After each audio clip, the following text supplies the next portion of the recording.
Hopefully you enjoyed the beautiful meditation this morning if you were here. That was very special. It's kind of strange how when we put things together that everything just seems to kind of come together and gel. So I want to say I think Father's Day is a family affair. So to start off with, I want to introduce part of my family. They weren't aware I was going to do it. So this is my son Tyson. Would you raise your hand or stand? And his wife, Amanda. There's my daughter Tammy on the end. There's Walt. And the one that's standing up back there is a little special one. This is my great-granddaughter. And what's neat about that is when you have a great-granddaughter, that makes you a great-grandfather. That sounds even better.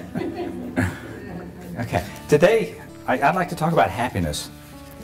I think that's really why we're here. We're here and everybody's seeking happiness. We use all sorts of different forms to try to find that. And a lot of us search our lifetime and never have any idea what it is. So happiness has many different descriptions. You have to, I think, kind of question yourself. But one of the paradoxical words I want to give to you is happiness and happening. Very similar. And happiness is a happening. It's a now thing. It's not something you can put in the past or you can put in the future. You have to feel that. You have to be that. So it's kind of like a state of mind. And that's the only place you can get it. You can't say, I want to be happy all of a sudden, because then you're into the doing part of being happy. And that doing only works while you're doing happiness. As soon as you forget that you're doing happiness and go back to your default setting, happiness can kind of disappear.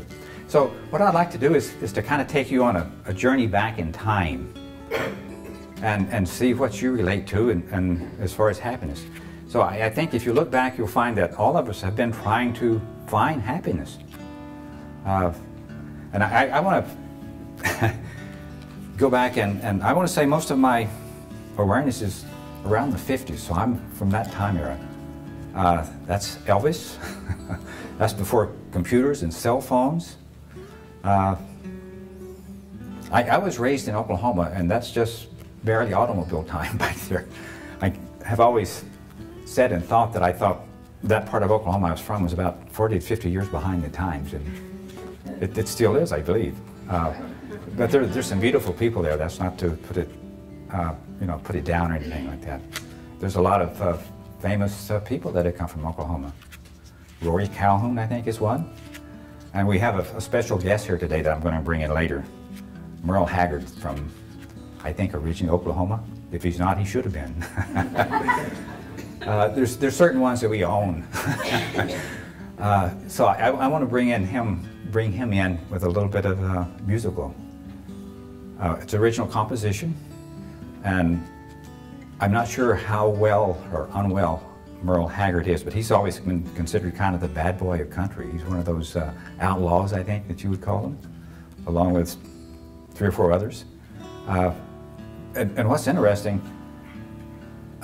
when you compose something for Merle Haggard, it has to fit Merle Haggard. So let me suggest to you that some of the words may be offensive, so I want to apologize up front before you hear the song. And we'll do that at the end of the lecture. But right now, I want to play with happiness. So when I was very young, I think happiness was toys. And you go to sleep, and every day is a new day, and you wake up and you try to find what's going to happen today. What can you get into, I think is what my mom used to say. She tells a tale of when I was very young, of climbing up on the base cabinets and opening the cabinet doors like that, and then falling off. And apparently it took me a while before I got used to ducking or something, because I think I did it more than once. And that's one of those tales that parents always tell on your children. So happiness back then was seemingly a very easy thing to accomplish. It didn't require a lot. I don't think we gave it much thought. You just went out, and if you had kids to play with and things to do, that was happiness. As I got older, things seemed to change a little bit more. Maybe I became a little more serious about being happy or finding out what happiness was. And the strange thing is, I talked to Alexander, and usually if you've heard me give talks before, I'm really not the one that's doing it. It's usually Alexander. And Alexander says he thinks I can handle it, so he'll just stay out of it today. But you know, when you start playing with happiness, you have to ask, what is happiness? Or what is unhappiness? Either one kind of leads you down a road of questioning what your perception of that is. You know, you have to ask, is happiness things? Is it money? Beauty? Knowledge? Relationships? Friends? You know, and at some time I think we've all gone through that process. I recall when I was probably 10 or 11, something like that, maybe 12. And I really remember happiness was like a new pair of Levi's and a white t-shirt. You know, that was a cool thing back then. Some of the guys would take their cigarettes, that was a cool thing also, and roll it up in their sleeves, you know, and when you're that young, you know, that's about as cool as you can get.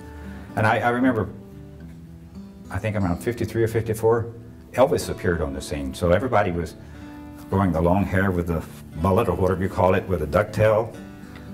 And there was a song going around about that time, Cookie Cookie, lend me your comb, remember that? So everybody had a comb in their back pocket. That was the cool thing to do, and you know, listen to music. So it wasn't hard to be happy somewhat back then, but happiness seems to be a fleeting thing. You know, it's like it's here today and gone tomorrow, that type of thing. It's not something that sustains you. And I recall,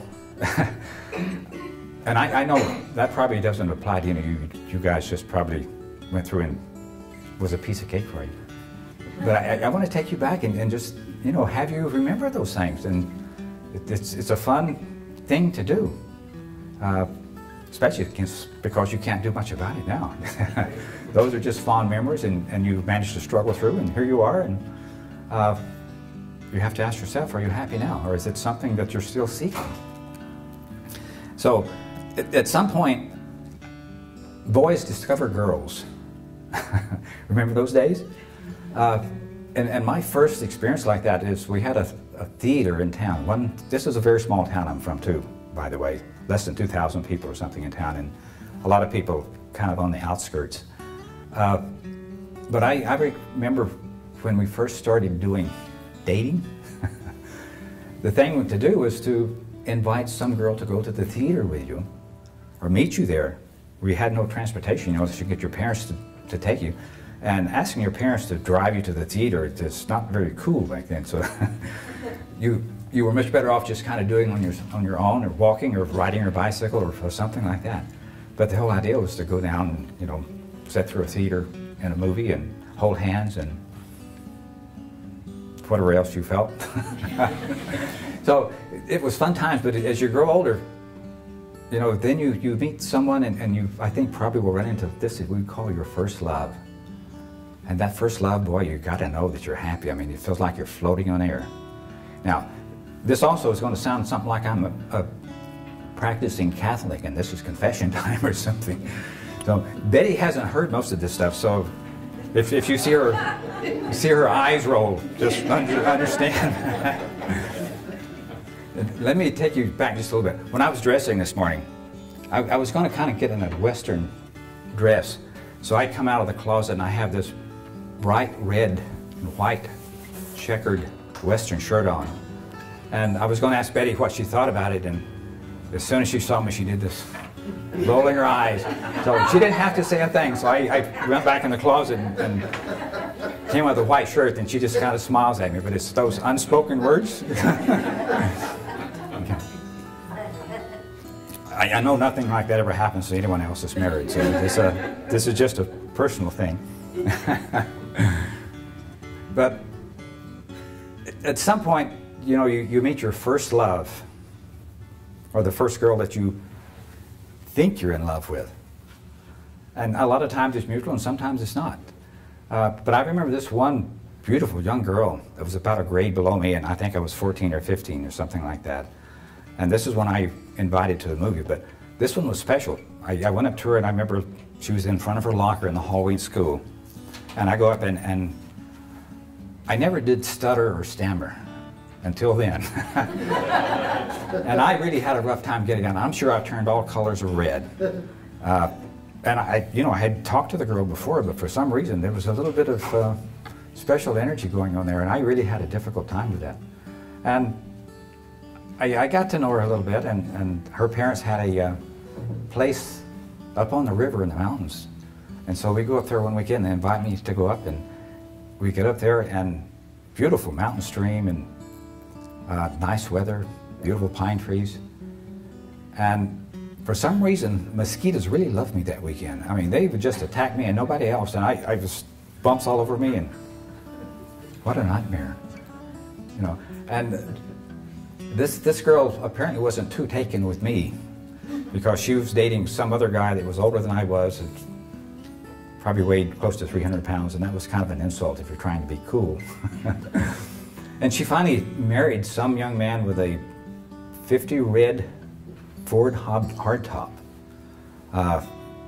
that wore a t-shirt, white t-shirts, and rolled up sleeve with the cigarettes in it. It's when you're riding a bicycle, it's hard to compete with that kind of cruise. So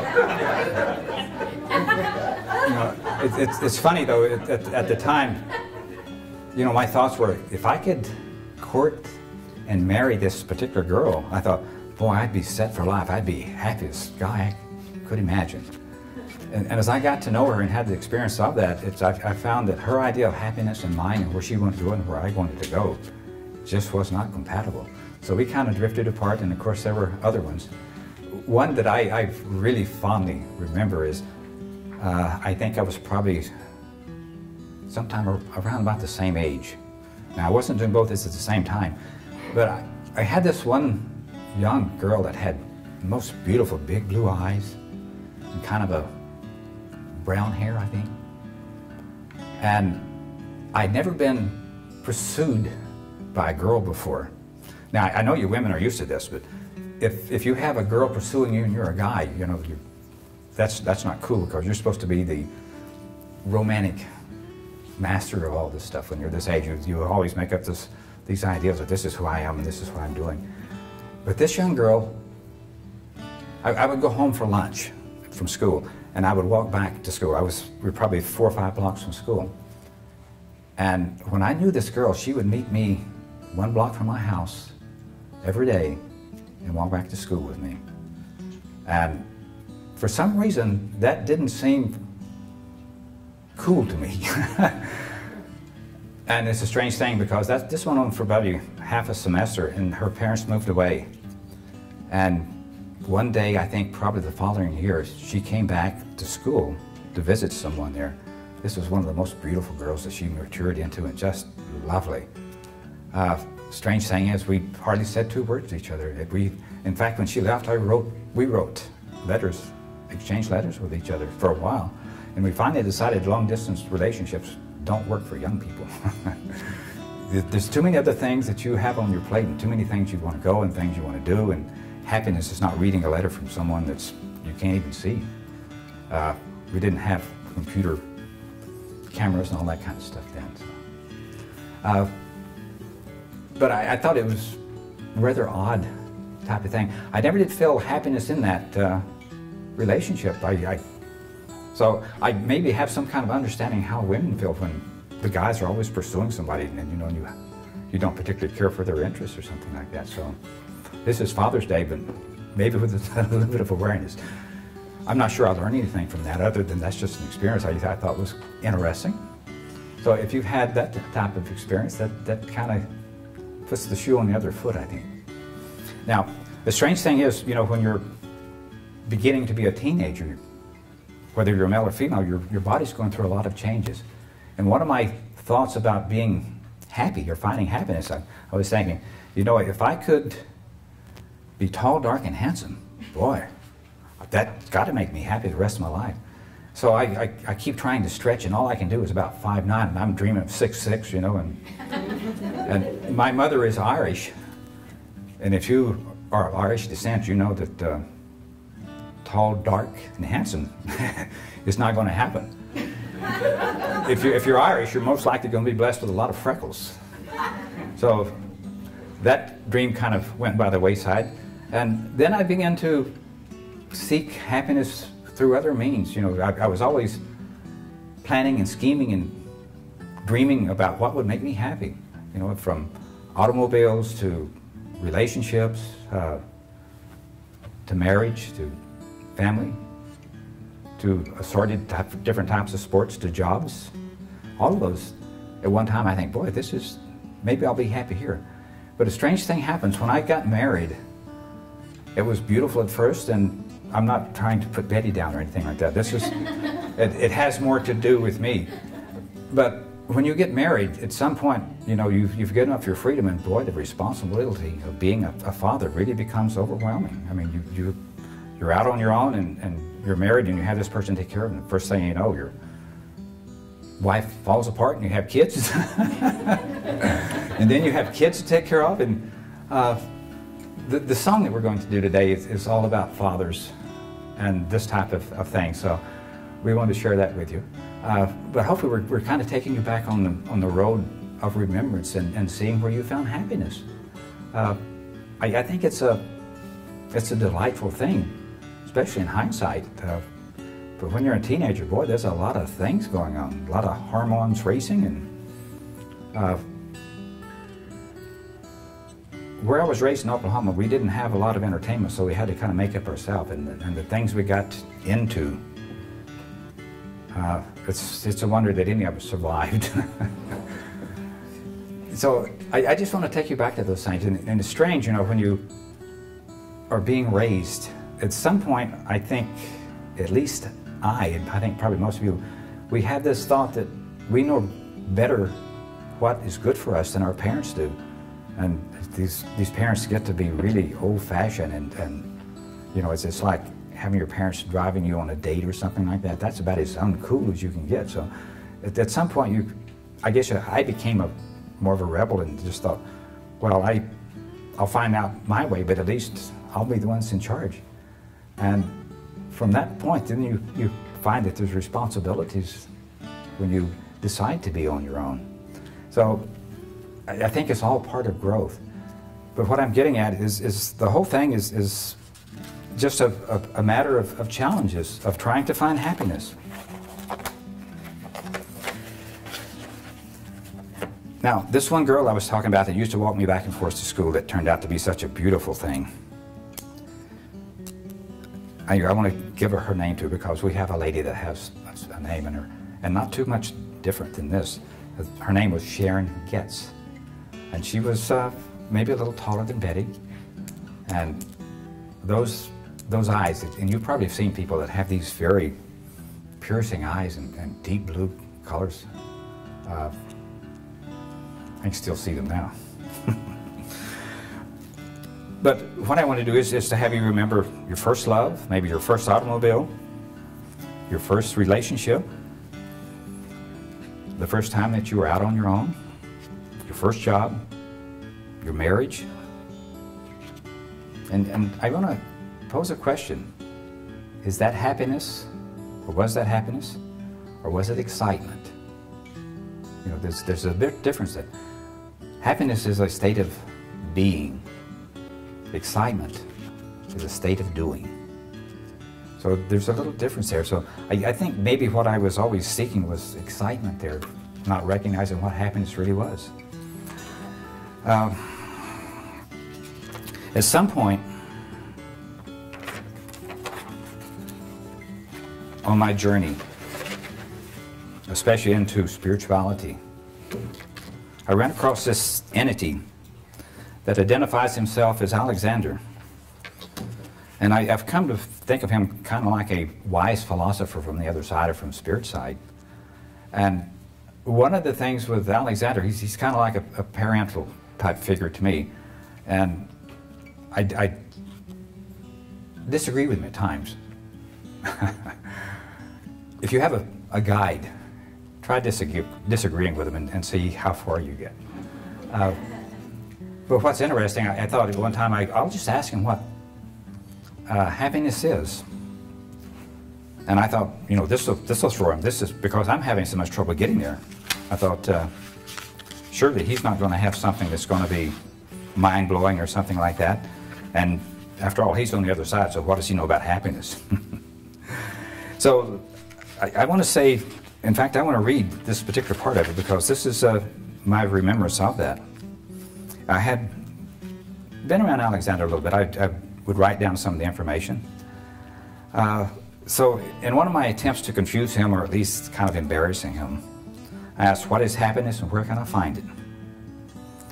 And without hesitation, he casually replied, happiness is a state of mind or being. It is a conscious choice. You alone choose to be happy or not. No one or no thing can make you happy. You simply choose that by being happy in the moment. You look around you, you enjoy nature, enjoy life, enjoy other beings. You be love rather than demanding it from others.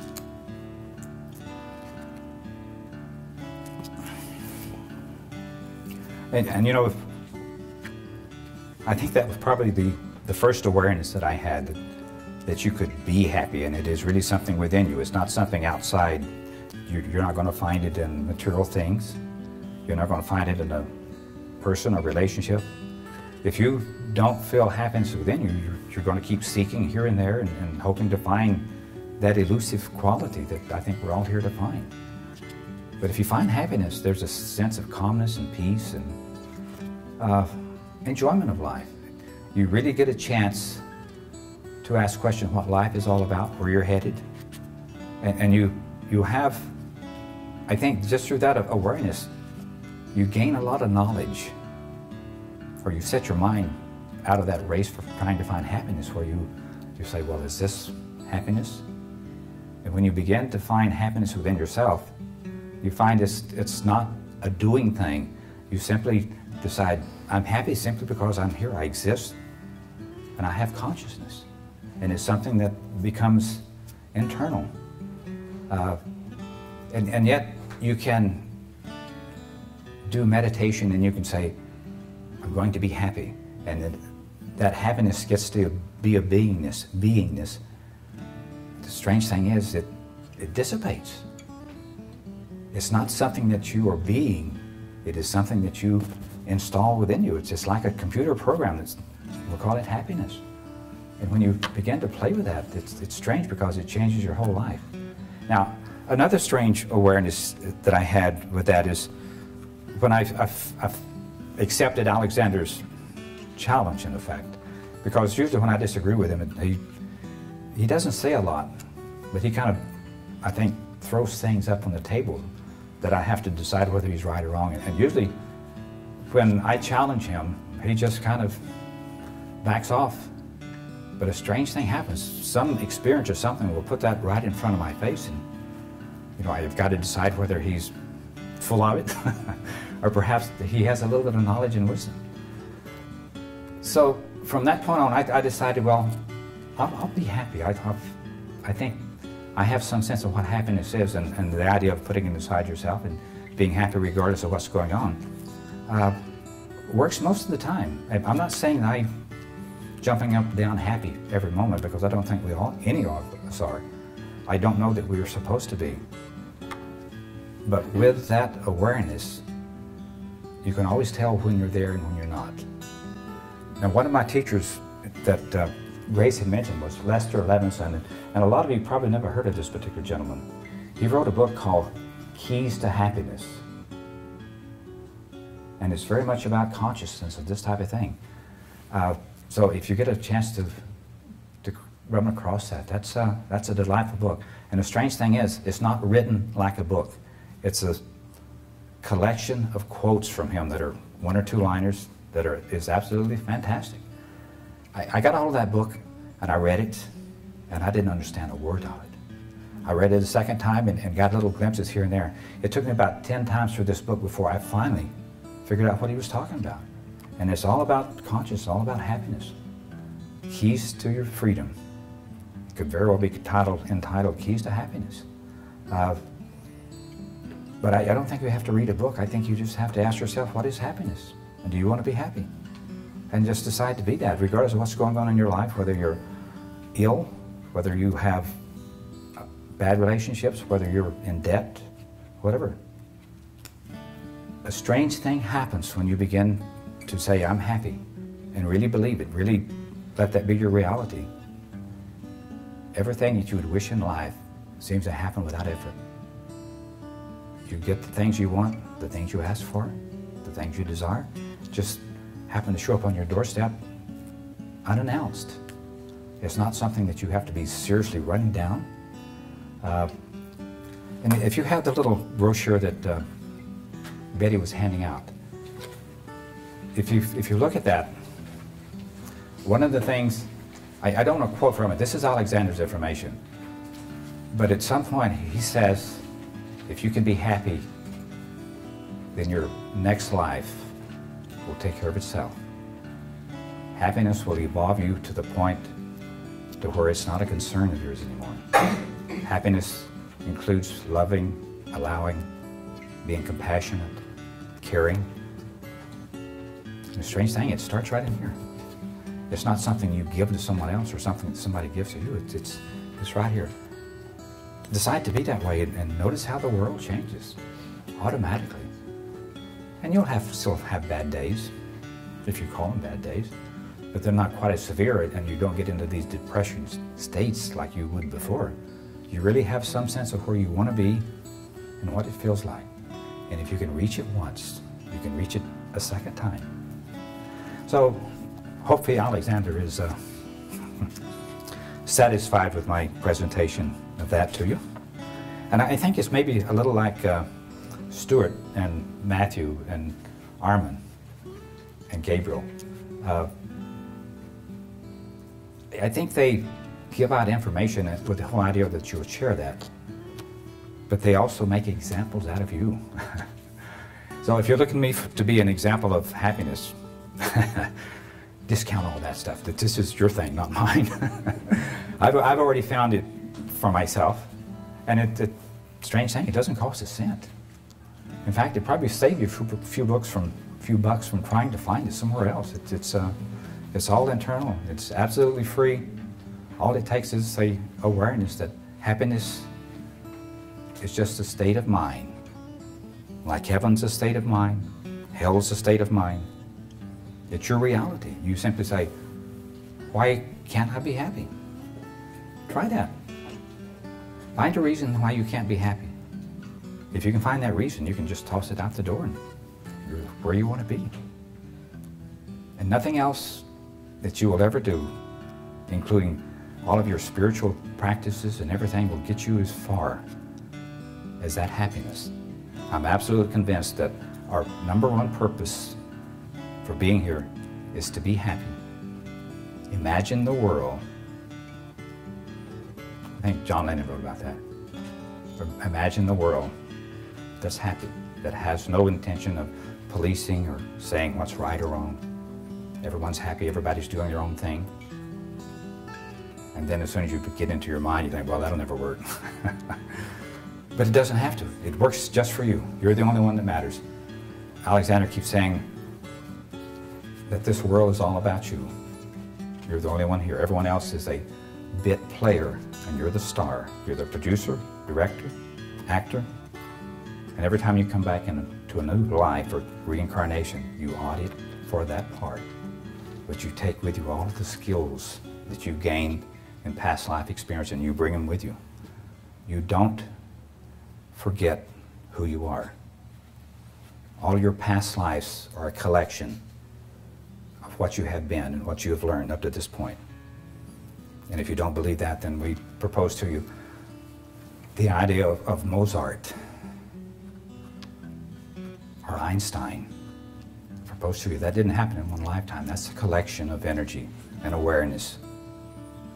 Music is a very difficult thing to rise to the point of where some of the big, great composers have made it. I mean, it's, I can't even play a guitar. And to see some of those compositions that are so complicated, and that doesn't mean that I'm a big fan of what we used to call long hair music. I'm more of an Elvis fan. And today I want to bring you a little Merle Haggard, straight from Bakersfield. So with that, I thank you for your attention, and hopefully I've made you think and ask, what is happiness? What does it cost? Where is it at? And can you find it?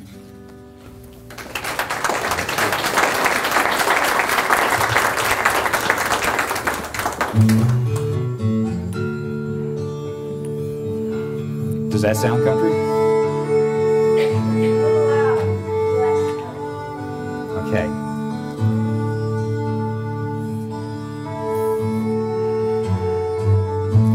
We don't smoke marijuana down on Main Street. But that's another song.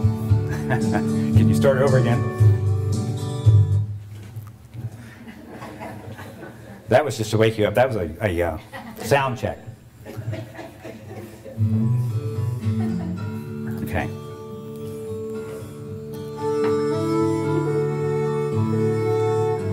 One more time.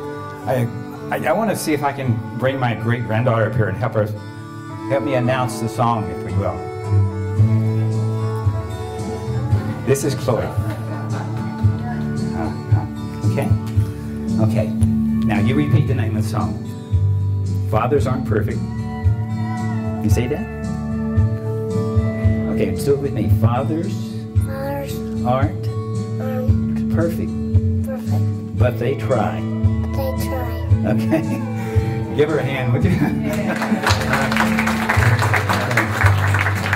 See, you don't know it, but you're a movie star. You're on camera. Yeah. So you're going to be a big star, honey. Thank you.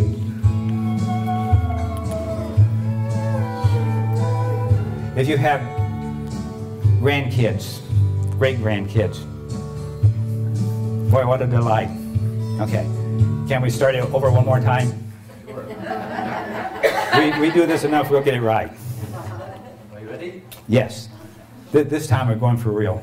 Good.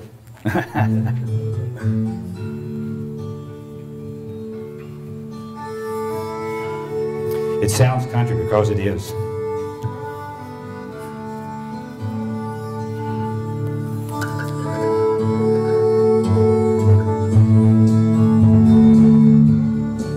Get feedback here.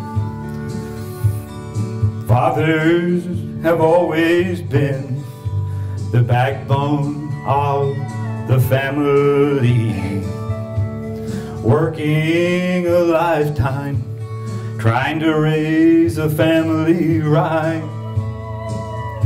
There's a mortgage on a home, grocery bills and auto loans, sons and daughters to care for, and a wife to try to keep happy at home. Now this being a father is not an easy task. There's no manuals, no rules, or ways how to do. We have to follow. And if there were, we'd damn sure break them too. We've been flying by the seat of our pants, just like our fathers used to do. But looking back, I'll have to admit it's been one hell of a ride. Oh, fathers aren't perfect, but we try. And the joys of a family gives us pride, makes a man feel kind of warm and fuzzy way down deep inside. No, fathers aren't perfect, but we try. And thanks to God, most of us have somehow survived. The children are mostly grown and out there on their own. And grandkids are the proof that we've done a few things right. 'Cause for each new one, an angel lights another star in heaven that night. Oh, fathers aren't perfect, but we try. And sometimes we even get a few things right. Other times we know we're total screw-ups. For that we apologize, but we try. Sometimes we even learn, but we try. Yes, we try.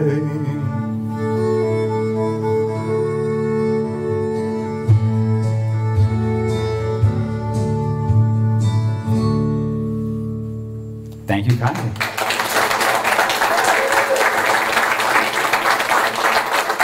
I want to say, may you each enjoy Father's Day. This is really a family affair. They just put Father's name on it, so they've got some reason to party. So, if you're a father, if you have a family, you had to have a father at some point. So, this is a family affair. So, get in touch with all of that. That's beautiful energy.